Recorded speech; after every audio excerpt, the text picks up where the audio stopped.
보겠습니다. 신약성경 248페이지입니다.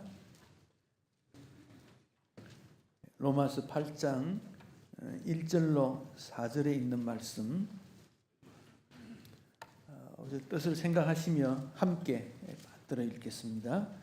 그러므로 이제 그리스도 예수 안에 있는 자에게는 결코 정죄함이 없나니 이는 그리스도 예수 안에 있는 생명의 성령의 법이 죄와 사망의 법에서 너를 해방하였음이라.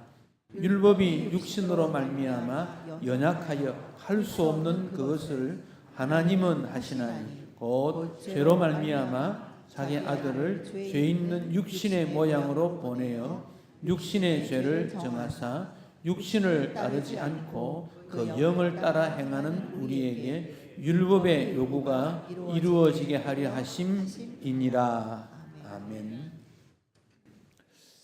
우리 로마서 1장, 2장, 3장을 그동안 살펴보아서 오늘은 4장을 살펴야 되는 차례인데 조금 뛰어넘어 8장에 온 것은 이 참 자유, 예수 그리스도 안에서의 자유, 해방, 그것과 함께 우리나라가 일제로부터 지배를 받다가 광복된 지 80년이 되었는데 두 가지를 함께 우리가 말씀을 통해서 생각하고 하나님의 은혜를 나누려고 로마서 8장을 읽게 되었습니다.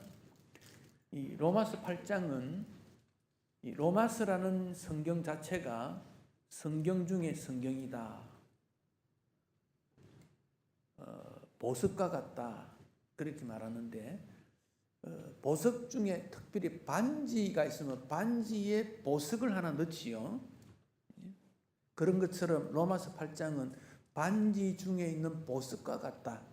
그만큼 이 8장은 복음에 대해서 아주 정확하게 우리에게 전해주는 내용입니다.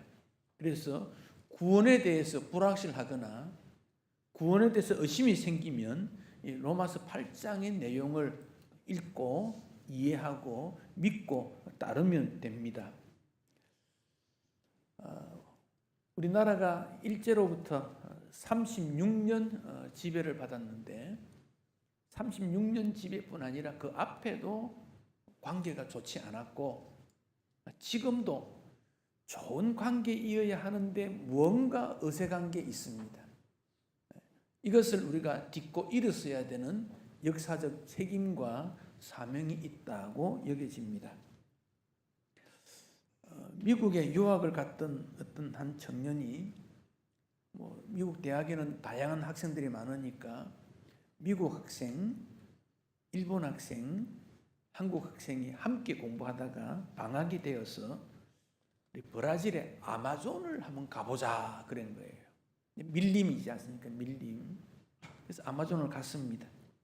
참 힘들지요. 배낭을 메고 길도 없는 곳을 찾아다니며 점점 깊이 들어가니까 갑자기 원주민들이 나타난 거예요. 세 사람이 붙잡혔습니다. 살려주시오. 우리는 아무런 어떤 해치려고 하는 거 아닙니다. 그랬더니 그 원주민들이 우리가 땅 있는 곳에 침범했으니까 곤장 100대를 맞아야 된다는 거예요. 곤장 100대를 맞아가 견디면 살려주겠다는 겁니다.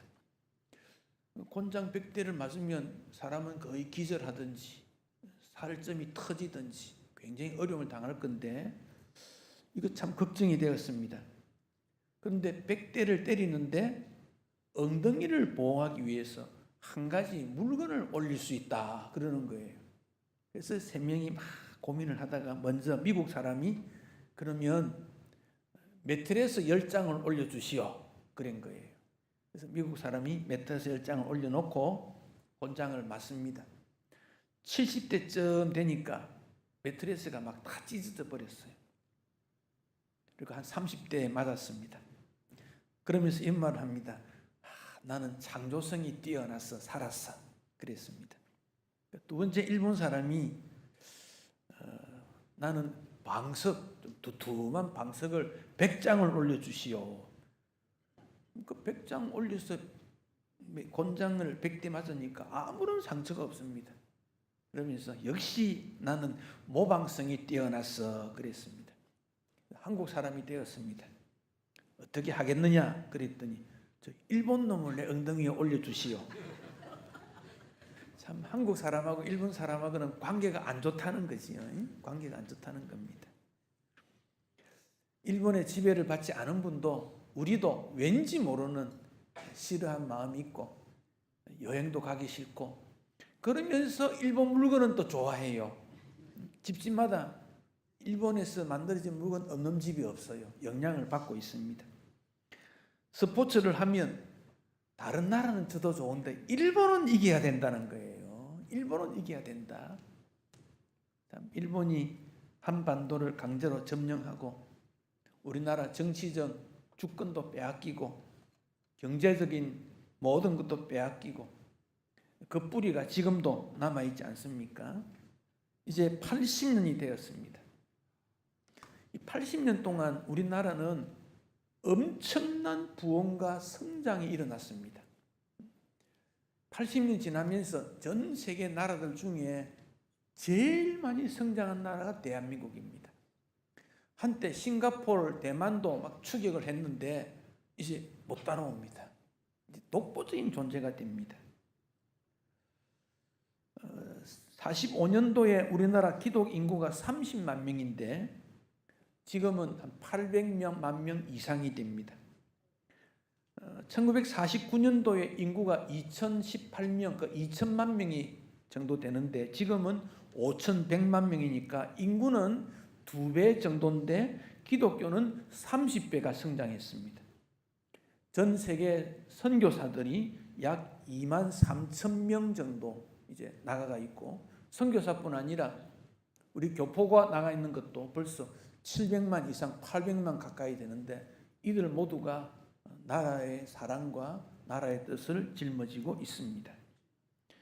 1953년에 국민 총 생산액 일을 해서 얻었던 수확이 13억인데 2024년은 1조 8,700달러 이거 계산해 보니까 1,500배 성장했습니다.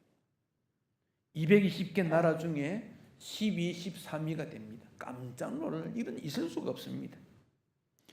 1942년 평균 수명이 45세였는데 의료 환경이나 식사나 위생이나 지식이 다 발달해서 지금 24년도 남성은 평균 81세, 여성은 평균 86세, 세계 평균은 한 80세쯤 됩니다만은 우리나라가 이제 세계 평균을 뛰어넘었고 그 평균 연령이 1년인 차이는 굉장한 많은 차이가 나는 겁니다. 1947년에 대학교가 24개, 대학생이 2만 명인데 지금 대학교가 360개, 대학생 수가 250만 명, 비교가 되지 않습니다. 1946년에 집에 전화기 있는 게 3만 6천 대 가정이었는데 지금은 초등학교 2학년, 3학년만 돼도 휴대전화를 갖고 있습니다.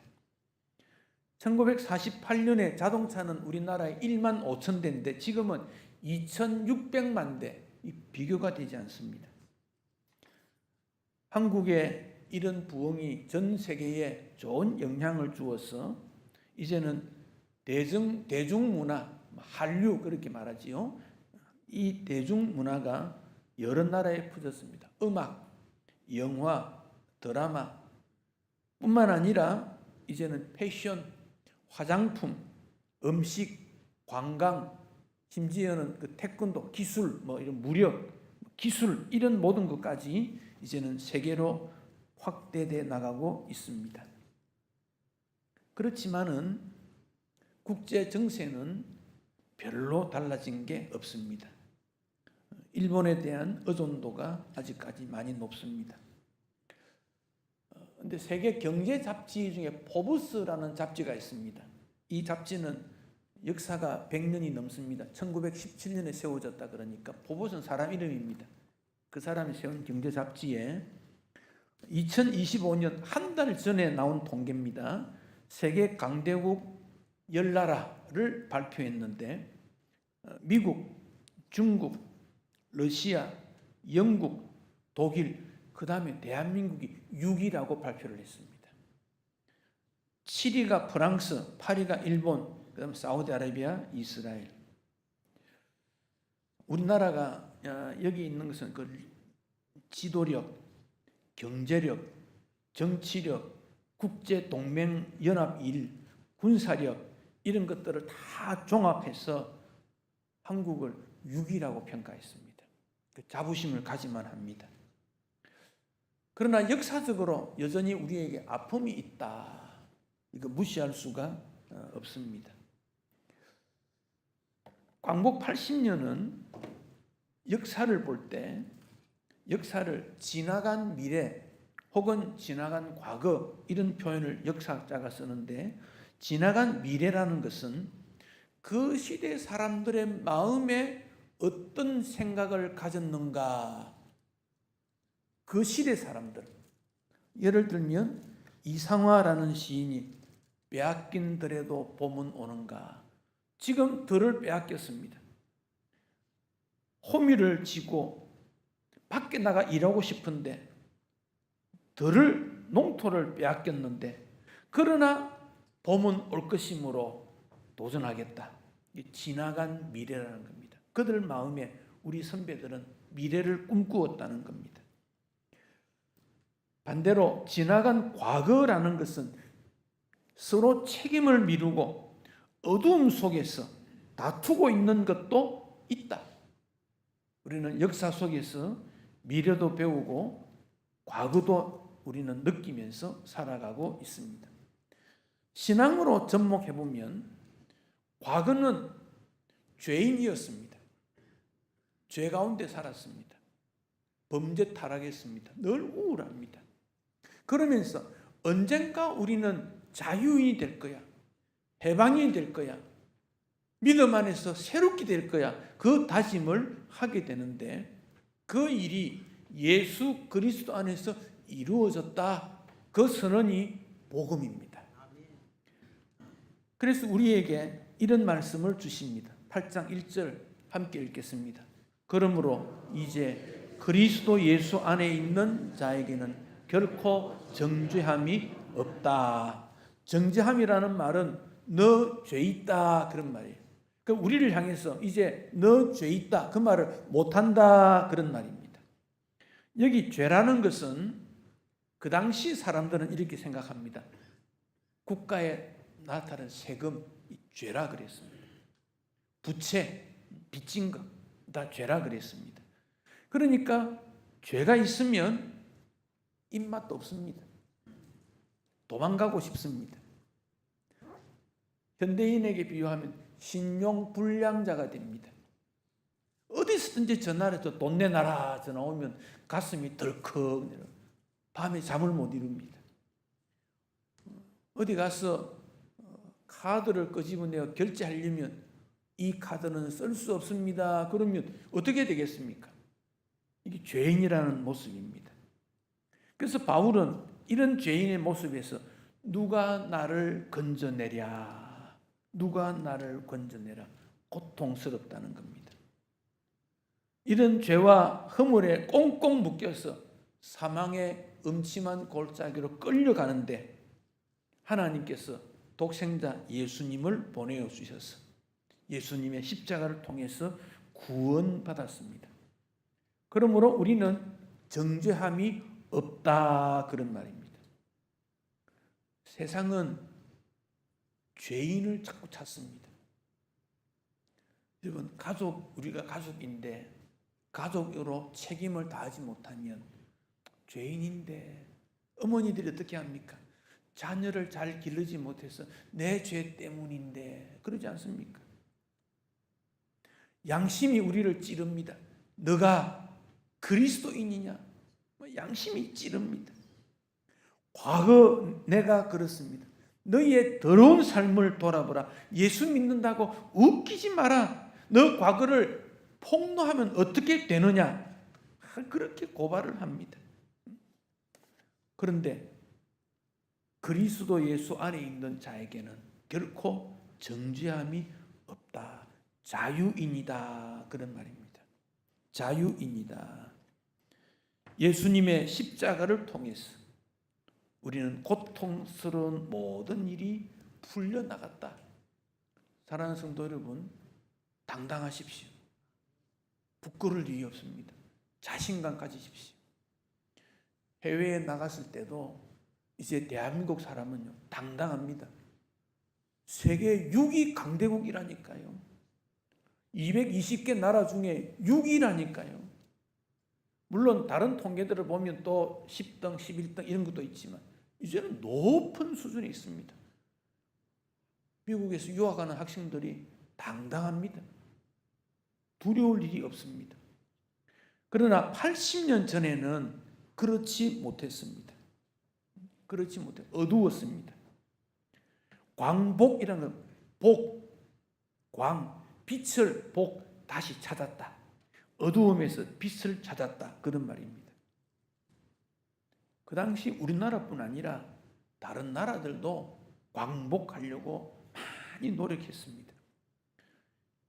일본은 1939년에 중국과 전쟁을 하기 위해서 한국을 짓밟게 된 겁니다. 그래서 한국 짓밟고 중국과 전쟁을 하게 되는데, 중국도 또 아시아에 있는 필리핀 여러 나라들이 일본과 싸우려고 했지만 맞설 수가 없습니다. 그래서 아시아는 일본에게 다 빼앗길 수밖에 없다. 그렇게 생각하는데 하나님께서 역사에 개입을 했습니다. 1945년 4월 달에 독일이 항복합니다. 사실은 그 히틀러가 자살해 죽습니다. 히틀러가 죽고 그 다음 5월 7일 날 독일이 항복합니다.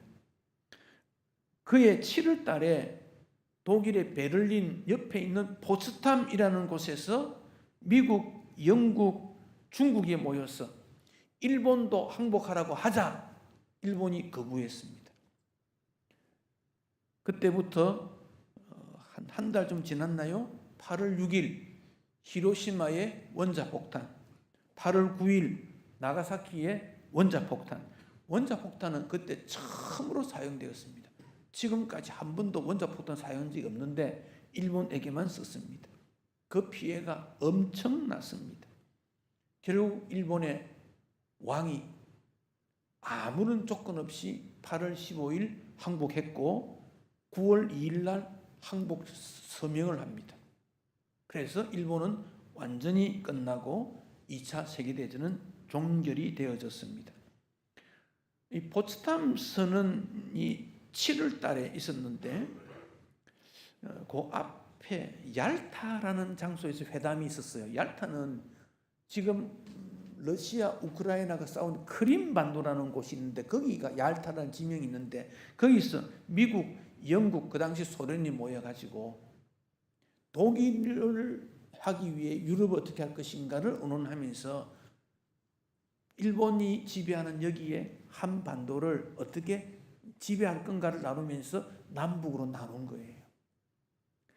어떻게 보면 안타깝고 어떻게 보면 감사한 일인데 그 역사의 결론은 우리가 알 수가 없어요. 한반도를 전부 우리에게 다 주었으면 얼마나 좋았을까. 그런데 다 주었더라면 우리가 그만큼 노력하고 하나가 되었을까 하는 것도 생각하게 되고, 반이지만은 얼마나 노력해서 국민 능력이 올랐는가. 이 모든 일은 하나님이 행하신 일이라는 겁니다. 왜? 이스라엘 백성들을 사랑해서 출애굽, 광야 생활, 가나안 땅, 그와 같이 우리나라도 그와 같이 하게 된 것이고, 이 모든 것을 개인적으로 생각하면 하나님이 나를 초청해 주신 거다. 왜? 용서하시려고. 그래서 이사야 1장 18절에 이런 말씀을 했습니다. 여호와께서 말씀하십니다. 오라, 명령입니다. 오라, 반드시 와야 한다. 변론하자. 변론이라는 말은 얘기해보자, 논쟁해보자. 너희 죄가 주홍 같을지라도, 주홍이라는 말은 죄의 심각한 표현을 그렇게 했습니다. 피와 같이 붉다. 눈은 완전히 씻겨져 가는 것. 양털 마찬가지입니다. 그렇게 되게 해주겠다. 하나님이 약속해 주셨습니다. 그러니까 8장 1절에서 결코 정죄함이 없다. 주님이 다 용서해 주시니까 눈과 같고 양털같이 희귀해 주시기로 확정을 했으니까 더 이상 죄에 얽매일 필요가 없다. 그 말씀을 주십니다. 마틴 루터는 기독교가 잘못되었을 때 바르게 돼야 됩니다라고 주장했던 1517년, 지금부터 한 900년 전, 100년 됩니까? 아니, 700년 전에 아주 중요했던 그런 학자지요. 그가 종교개혁의 시발점을 가지고 있습니다. 어느 날 많은 사람들이 압박을 주고 괴로워서 계속해야 될까 말아야 될까 막 고민을 하는데 책상에 앉아 성경을 연구하는데 마귀가 나타났습니다. 그러면서 루터에게 종이를 한 장 이렇게 주는 거예요. 이거 읽어봐 그러는 거예요. 그래서 뭘 이런 걸 주는가? 그리고는 쭉 읽어보았더니 루터가 지난날 지었던 죄목이 쫙 기록이 된 거예요. 태어날 때부터 빡빡하게. 이걸 보니까 얼마나 부끄러웠는지 내가 이런 존재밖에 안 되는구나. 뒷면을 보래요. 뒷면을 보니까 최근에 지었던 죄를 또 빡빡하게 써놓은 거예요. 아침에 일어났을 때부터 마음의 생각까지 행동까지 미워했던 거, 욕했던 거, 뭐 별거 다 지은 거예요. 마귀가 비웃으면서 루터에게 이게 사실이냐 묻습니다. 루터는 그렇다. 루터에게 손가락질하면 이 더러운 너가 무슨 종교를 개혁한다고 너나 바르게 살아야지. 이 죄값을 어떻게 할 거야? 루터가 할 말이 없어요. 머리를 푹 숙였습니다. 내가 무슨 일을 했는지 모르겠다. 지금 내가 뭐 당당하다고 이렇게 살아야 되는가? 그런데 주의 음성이 들려옵니다. 루터, 너의 모든 죄를 내 보혈로 씻어주고 너를 죄에 있다고 아무도 말하는 사람 없는 거야. 오늘 8장 1절에 있는 말씀입니다. 그리스도 예수 안에 있는 자에게는 결코 정죄함이 없는 거야. 루터가 그 말을 기억하면서 성령께서 주시는 이 말씀을 기억하며 책상에 있는 잉크를 찍어서 그랬으니 잉크병을 들고 마귀에게 막 던져버렸습니다. 마귀가 없어지고 그 잉크병이 벽에 부딪혀가지고 벽에 잉크 자국이 팍 나타났습니다. 마귀는 사라져버렸습니다.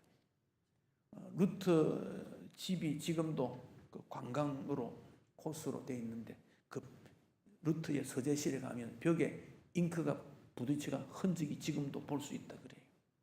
여러분, 누가 여러분에게 너 죄인이야, 죄인이야, 또 앞으로 정말 잘 살고 있겠어? 부모 잘 섬기겠어? 사랑하며 살겠어? 거짓말 안 하고 살 수 있겠어? 욕 안 하고 살 수 있겠어? 말씀대로 충성하겠어? 너 죄인이야. 그럴 때 이 말씀 기억하십시오. 정죄함이 없다고 했다는 이 말씀이 나로 하여금 하나님 앞에 세움을 받는다는 거예요. 회사의 동료가, 가정이, 양심이 우리에게 그런 말 하지 않습니다. 그런 말 하지 않습니다. 결코 정죄함이 없다. 자, 2절 말씀을 보겠습니다. 이는 그 이유는 무엇인가? 함께 읽습니다. 그리스도 예수 안에 있는 생명의 성령의 법이 죄와 사망의 법에서 너를 해방하였음이라. 아멘. 여기에 법이 두 번 나옵니다. 하나는 죄와 사망의 법. 여기 죄와 사망의 법은 율법을 말합니다. 율법 앞에 세우면 우리 모두는 죄인이요 사망이라는 겁니다. 모든 인류가 그렇습니다. 어떤 능력도 율법 앞에 스스로 의인이라고 말할 수 없습니다. 아무리 많은 지식, 많은 돈, 섬김, 그것으로 하나님 앞에 설 수 없습니다. 건강, 부유, 권력, 외모 아무것도 설 수 없습니다. 그러니 사람들이 두려워하는 거예요. 토마스 홉스라는 사람이, 이 사람은 정치 철학에 기초를 놓았던 영국 사람입니다. 91세 이 사람이 죽었습니다. 하루라도 더 살고 싶다. 다가오는 저 세상이 무섭다. 저 세상을 볼 수 있는 작은 구멍이라도 있으면 얼마나 좋을까. 내가 죽음이라는 걸 앞두고 어둠 속에 뛰어드는 것 같다. 여러분, 지성인입니다. 영국의 자유민주주의를 만들었던 근대 정치 철학가입니다. 죽음 앞에 두렵다는 겁니다. 왜? 죄인이니까. 의학의 발달, 생명의 시간을 연장해 줄 뿐이지 인간의 본질적 문제를 해결해 주지 못합니다. 나이가 많아지는 것은 죽음으로 가는 길이라고 여기십니다. 그런데 하나님께서 우리를 자유, 해방시켜주는 새로운 법을 제시해 주셨습니다. 생명의 성령의 법이라는 겁니다. 생명의 성령의 법이라는 것은 생명을 주시는 성령님의 능력이라는 겁니다. 우리에게 영원한 생명을 주시는 성령님의 능력, 이 영원한 생명을 주시는 성령님의 능력이 나를 해방시켰다, 그런 말입니다. 그러니까 성령 안에 있는 사람은 자유인입니다. 참 자유인입니다. 더 이상 두려워할 필요가 없습니다. 절망할 필요도 없습니다. 그가 대표적으로 스데반입니다. 순교를 당하는데 권능과 영광의 예수님이 스데반을 환영해 주는 것을 보았다. 생명의 성령의 법 안에 있었던 스데반입니다. 바울은 이렇게 말합니다. 이제 내 인생의 뒤에는 나를 위하여 의의 면류관이 예비된 거다. 그 의의 면류관은 어려우신 재판장 예수님이 그날 나에게 주실 거야. 그것은 나뿐 아니라 주님의 재림을 기다리는 모든 사람에게 주는 거야. 생명의 성령의 법이 나를 자유하게 한 거야. 더 이상 죄인이 아니라는 거예요. 당당하다는 것입니다. 요한계시록에 서문화 교회가 나옵니다. 7교회 중 하나입니다. 그 교회의 지도자였던 폴리갑, 이분은 예수님의 제자 요한의 수제자입니다. 예수님의 제자 요한, 그 밑에 폴리갑이 이어서 목회를 했던 분입니다. 로마가 지배를 합니다. 그러나 폴리갑은 성경적 가르침으로 교회를 잘 섬기고 진리를 붙들었습니다. 폴리갑을 잡으려고 갔더니 나이가 많은, 그때 이미 80이 넘었습니다. 작은 다락방에 아주 왜소하게, 사람이 볼 때는 아주 비참하게 앉아 있는 거예요. 누가 도와주는 사람도 없고. 그래서 군병들이 저 사람 가만히 두어도 죽을 것 같은 늙은인데 뭐 붙잡아 갈 필요가 있나. 그런데 폴리갑을 따르는 많은 사람들이 있으니까 폴리갑을 붙잡아 갑니다. 그들이 말합니다. 당신 어차피 죽을 건데 부모와 같은, 아버지와 같은 당신 우리가 죽이고 싶지 않다. 예수님을 한 번이라도 모른다. 그렇게 말하면 풀어줄게요. 폴리갑이 대답합니다. 주님이 나를 80년 동안 모른다고 한 번도 하지 않았는데 어떻게 내가 주님 모른다고 하겠느냐. 나 주님 믿는다. 생명의 주인이다. 결국 장작더미를 쌓아놓고 그 위에 올려놓고 화형을 시킵니다. 폴리갑이 말합니다. 나는 잠깐 타다가 꺼지는 불이 나를 위협해 오지만 너희들은 영원히 꺼지지 않는 불 속에 어떻게 살려고 하느냐. 너희들이 회개해야 된다. 생명의 성령의 법 속에 있었던 역사입니다. 생명의 역사. 그러므로 우리는 예수님 모시고 사는 기쁨이 넘쳐나고 그 예수님을 통해서 우리는 영원한 삶을 누리게 됩니다. 로마서 8장 11절 말씀 같이 한번 읽겠습니다. 예수를 죽은 자 가운데서 살리신 이의 영이 너희 안에 거하시면 그리스도 예수를 죽은 자 가운데서 살리신 이가 너희 안에 거하시는 그의 영으로 말미암아 너희 죽을 몸도 살린다. 예수님을 살리신 성령이 우리 안에 거하시면, 예수님을 죽은 자 가운데 살리신 성령 하나님이 우리 안에 거하시는 그 성령으로 말미암아 죽지 않는다. 우리도 죽을 존재인데 영원토록 살게 하겠다. 참 해방, 참 자유가 있다는 겁니다. 다시 한번 우리가 해방때로 잠시 돌아가면 1910년 독립운동, 이 독립운동은 그 뒤에 세워졌습니다. 독립운동의 시발점인 독립협회, 거기 주도했던 서대필, 윤치호, 이상재 이분들은 연동교회 교인들입니다. 3.1운동 뒤에 항일투쟁에 선봉 섰던 민족대표 33명 중에 16명이 기독인입니다.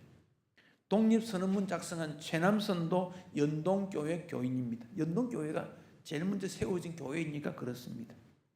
그 당시 기독인은 0.9%, 전국교회가 3.1운동에 참여해서 박해받은 절반이 기독인입니다.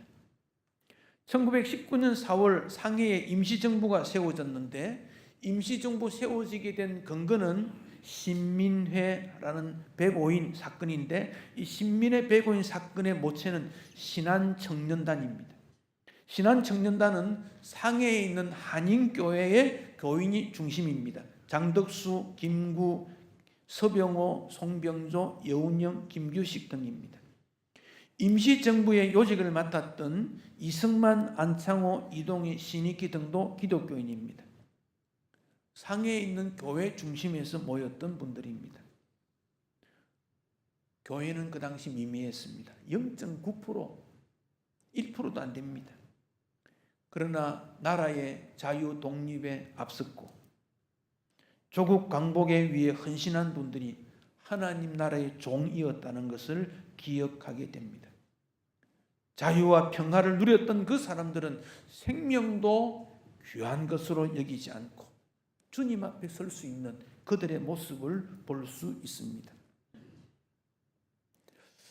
여러분, 김경태 장로라는 분이 있습니다. 이분은 마포에서 태어나서 마포 장로교회 3대째 교인이었는데 코미디언에 있어서 아주 핵심적인 인물입니다. 근데 그가 5살 때 어머니가 죽었대요. 동생은 태어난 지 한 달 만에 죽고 집이 굉장히 가난했다 그럽니다. 달리기를 초등학교 때 할 수 없었다 그래요. 뛰면 넘어졌대. 약해서 밥도 제대로 못 먹고 가난의 대표적 인물이었다는 겁니다. 그러나 그 가정에 들어온 복음 하나님을 믿는다는 것은 그는 철저히 주일 성수, 전도, 기도, 말씀 암송 철저히 그는 마음속에 다짐했다는 거예요. 그가 이제 병이 들어서 죽게 되어졌습니다. 그가 1935년생인데 60세에 죽었습니다. 오래 살지는 못했습니다. 자기 죽는 것을 알고 장례식 순서도 다 짜놓고 순서자도 다 만들어 놓고 가족들에게 알려줍니다. 상복 입지 마라. 슬픈 일 아니다. 그가 연예인이니까 옷이 참 많았는데 한 번도 입지 않은 게 많았대요. 내 모든 옷은 가난한 사람에게 다 나누어 줘라. 그리고 제일 낡은 거 입히면 된다. 그래서 그 아내가 말했대요. 좀 그래도 깨끗한 거 입혀야지 낡은 거 입으라느냐. 그러니까 웃으면서 농담을 합니다. 그럼 내가 벌거벗고 가야 되냐. 농담으로 그런 말 할 거예요. 죽을 때도 여유를 가졌고 죽음 직전에 자녀를 위해 기도하고 아마 사위가 목사였다 그래요. 특히 사위 목사를 위해서 기도하다가 하나님 영광 그 말하고 숨졌다는 거예요. 그가 했던 일들이 뭐 방송국에도 많이 있지만 더 중요한 것은 그 연예인 교회를 개척한 일입니다. 그가 연예인들을 보니까 믿음 생활을 하지 못하니까 그 화려하지만 뒤에 어둠이 많으니까 저들에게 복음을 전해야 되겠다. 그래서 연예인 교회를 하용조 목사님하고 구봉수 장로하고 세운 거예요. 나중에는 예능계로 이름을 바꾸었지요. 근데 아내가 산기도를 자꾸 가자 했대요. 그 삼각산 기도원 옆에 그이니까. 그 처음에는 그는 뭐 싫었지만은 산기도를 올라가니까 참 좋았더래요. 참 좋았더래요. 그래서 마지막에 산기도를 많이 했다 그럽니다. 자, 3절, 4절 우리 같이 한번 읽어보겠습니다. 율법이 육신으로 말미암아 연약하여 할 수 없는 그것을 하나님은 하시나니 곧 죄로 말미암아 자기 아들을 죄 있는 육신의 모양으로 보내어 육신의 죄를 정하사 육신을 따르지 않고 그 영을 따라 행하는 우리에게 율법의 요구가 이루어지게 하려 하심이라. 여기 중심되는 내용은 율법은 안 된다는 거예요. 그런데 하나님은 하시나니, 이게 핵심입니다. 전능하신 하나님은 하신다. 여러분, 우리 개인의 자유와 해방도 하나님의 일이고 대한민국의 광복도 하나님의 일이다. 그 점을 우리가 꼭 기억하고 하나님께 이 땅을 맡겨야 될 필요가 있습니다. 그 지정학자, 지정이라는 그 지리하고 정치하고를 함께 연구하는 사람, 지정학자라 그러는데, 그 지정학자가 이제 미래에 대한 얘기를 합니다. 러시아 우크라이나 전쟁 이후 세계가 어떻게 될 거냐? 미국, 중국이 경제적 분쟁, 패권 싸움 이후 어떻게 될 거냐? 그렇게 말하면서 전 세계를 이제 경제적으로 지도하는 그룹들이 있는데 G7이라는 게 있습니다. 선진국 7나라, 일본이 들어가 있고 유럽이 6나라가 G7입니다. 그 다음에 브릭스라는 그룹이 있습니다. 브라질, 러시아, 인도, 중국, 사우디아라비아, 남아공, 브릭스. 그 G7 브릭스 두 개가 있는데 최근에 나온 말이 구츠, GUT에서 구츠라는 말을 했습니다. G는 누구냐? 독일, 구츠, G. U는 미국, T는 터키, S가 있는데 여기에 사우스 코리아. 앞으로 이 네 나라가 세계를 이끌어 간다. 그 주장을 했어요. 그 학자들이 말한 겁니다. 그런데 그 나라들이 강대한 이유가 그 나라의 여러 가지 뭐 경제성, 군사력, 뭐 인구, 기술 다 하는데 가장 중요하게 보는 것이 국민성이라 그래요. 국민성. 대한민국의 국민성을 이거 외국인들이 평가한 내용입니다. 이렇게 평가합니다. 대한민국에는 국민 사람이 열정이 있다. 대단히 열정이 있다. 그거 참 그렇습니다. 자녀 교육, 좀 지나친 열정이지만 굉장합니다. 열정. 두 번째가 겉면, 부지런하다. 참 서울에 사는 사람들은 정말 부지런합니다. 밤 1시, 2시 없습니다. 하지. 겉면. 세 번째가 총명하다. 뛰어났다는 거예요. 분별력이 있다는 겁니다. 네 번째가 교육열, 배움에 대한 욕망. 다섯 번째가 기술. 그런데 이 국민성의 근거가 뭐냐를 외국 사람들이 한국을 분석하는데 이 국민성의 근거가 한국의 기독교 때문이다. 이 외국인들이 평가하는 겁니다. 한국의 기독교가 한국 사람들을 그렇게 만들었다. 그렇게 말합니다. 그러면서 한국의 기독교를 이렇게 평가했습니다. 거룩하고 활기찬 예배 생활, 분명한 신앙 고백, 응답 받는 기도, 그것으로 좋은 신앙을 가졌기 때문이다. 이 외국 사람이 우리를 이렇게 평가합니다. 사랑하는 성도 여러분, 우리에게 광복, 빛을 다시 한번 회복되게 된 것은 하나님이 하신 일입니다. 우리 개인적으로 죄와 어둠 벗어나게 하는 것 하나님이 하신 일입니다. 이것을 우리가 놓치면 안 됩니다. 그렇기 때문에 어떤 절망도 낙심도 할 필요가 없고 우리는 더 믿음 생활 충실히 하면 각자 맡은 일에 최선을 다하면 하나님께서 우리에게 미래를 밝혀주시고 온 세계 위에 더 뛰어난 은혜와 능력을 주시고 믿음으로 살 수 있도록 길을 열어 주실 것입니다. 광복을 맞이할 때 우리 마음에 어떤 생각을 가집니까? 하나님이 주신 자유에 감사하고 해방 주신 주님의 은혜 감사하고 나는 더 좋은 신앙인 믿음 생활을 향하여 전진하고 도전하겠다. 하나님이 우리를 통해 하실 일을 눈으로 보고 간증하고 온 세계 위에 뛰어나게 하실 그 나라 꿈꾸면서 도전하는 것 믿음 생활입니다. 주 앞에 충성된 하나님의 종들 되시기